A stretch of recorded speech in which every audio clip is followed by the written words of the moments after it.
drugs নিয়ন্ত্ৰণ হ'বই নোৱাৰে কাৰণ ই এটা বহুত ডাঙৰ চক্ৰ মণিপুৰত আপোনালোকে জানে মায়ানমাৰত জানে হাজাৰ হাজাৰ বিঘা মাটি পপি কাল্টিভেশ্যনত আছে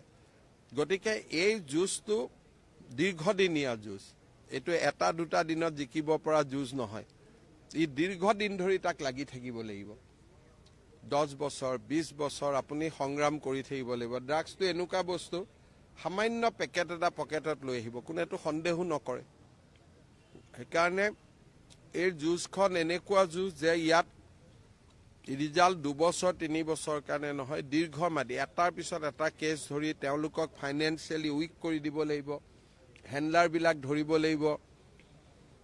তেওঁলোকৰ বেকৱাৰ্ড ফৰৱাৰ্ড লিংকেজ কৰি তেওঁলোকৰ মালিকৰ ওচৰলৈকে যাব লাগিব এটা সময়ৰ পিছত আমি যাব নোৱাৰো নেক্সট এড্ৰেছটো মায়ানমাৰত আহি যায় সেইকাৰণে এইটো এটা দীঘলীয়া সংগ্ৰাম ইয়াৰ কাৰণে সমাজ আৰক্ষী দুইটাই বহুত ধৈৰ্য থাকিব লাগিব